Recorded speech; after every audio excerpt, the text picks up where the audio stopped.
Everyone, my name is Tim Berry and I'm here today for PC Perspective to give you guys a very brief overview of the Corsair Vengeance 1300 and Corsair Vengeance 1500 headsets.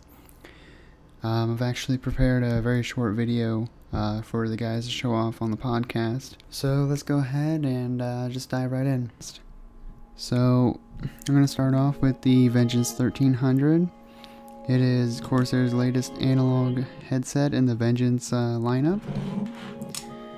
So as you can see, the company provides plenty of cable with their headset, and about a foot down the line from the headset is a control pod. The control pod has both a mic mute and unmute switch, as well as a potentiometer for volume up and down. The headset itself is a matte black, and it's a mostly plastic design. It has a extending boom microphone, and the headband can be resized up to an inch on both sides. The ear cups themselves are able to swivel out about 90 degrees, so that when it's laying flat, the ear cups are actually facing outwards. Inside, you can see that the cans have 50mm drivers, one in each ear, and they also use a leather-like material over memory foam padding for the ear cup padding and top of the headband padding.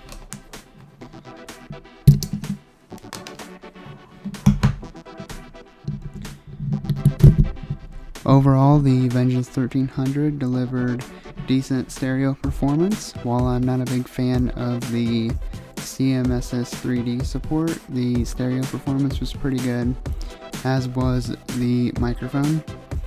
It's obviously not, professional grade, but it's going to be good enough for voice communications and in-game chats. The other headset that I took a look at was Corsair's latest wired and USB based headset, the Vengeance 1500.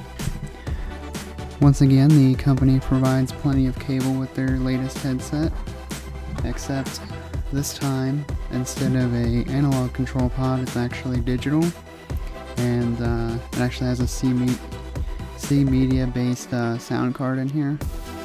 And the benefits of going USB over analog is that you actually can do virtual surround sound.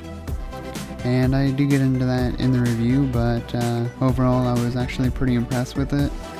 Even after, reading all the horror stories on the internet about how sucky virtual surround sound was, after I actually got to test it for myself, I think it was actually fairly good. Not as good as a dedicated speaker setup, but as far as virtual surround sound goes, it was pretty believable. The stereo performance of the headset was also pretty good. Not perfect, but it was definitely good enough for gaming, and it actually did pretty well in movies as well. So to give you guys a brief tour of the headset itself, it does away with the matte black headband in favor of brushed aluminum.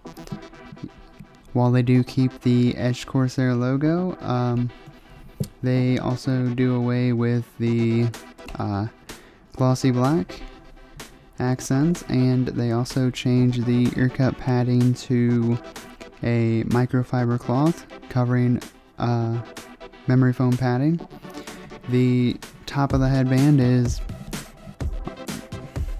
almost exactly the same as on the Vengeance 1300. It uses the same material and has the same design. Just like the Vengeance 1300, the headband is able to extend about an inch on both sides, and it also has the boom microphone.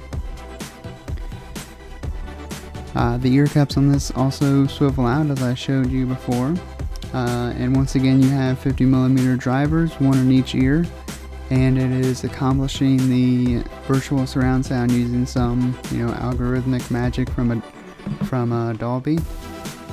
One of the bigger complaints I had about this headset involves the control pod.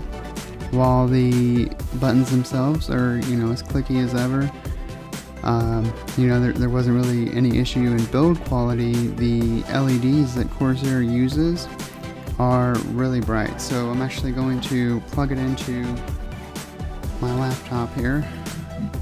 Alright, so I have plugged the Vengeance 1500 in, and as you can see, there's a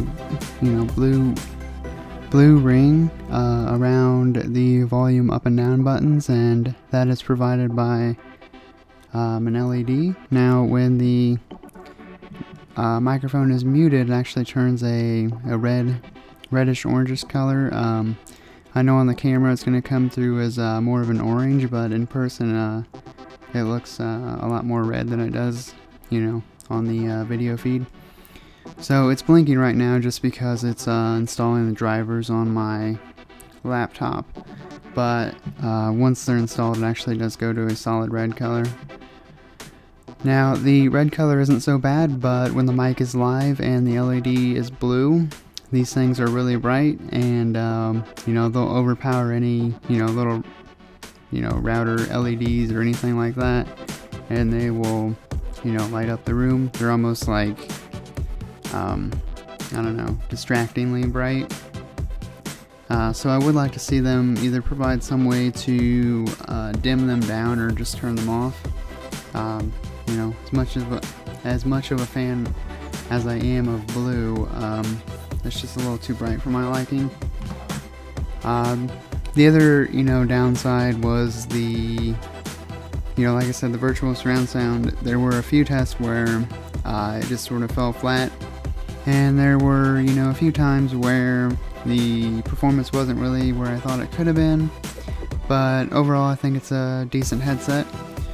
So I've given you guys a very brief overview of the headsets, and be sure to check out the full review at pcper.com. Be sure to check out pcper.com for more reviews and information on everything PC hardware.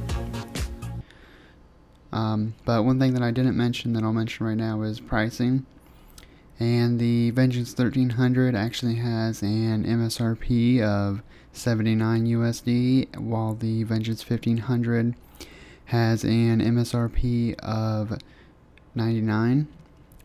Fortunately, they can be found online for anywhere between $60 and $70 for the 1300, and funnily enough, $80 and $110 for the Vengeance 1500. So yeah, be sure to look around and try to find some deals. And definitely, if you use Amazon, try not to go for the sellers that are selling the Vengeance 1500 for like $110, $112, because that's a little bit over the MSRP. So yeah, just be aware of that. I do think that they're both really good headsets, for games, and they also, they did okay in music and movie testing. I used a variety of sources, which I detail in the review, but overall I do think that they're a good value for the money. So you can find all the details over at the website, where I get into all the nitty gritty. But if you're in the market for a headset, you have a hard budget of less than $100, they're definitely a good place to start your research. So back to the guys on the podcast. Thanks.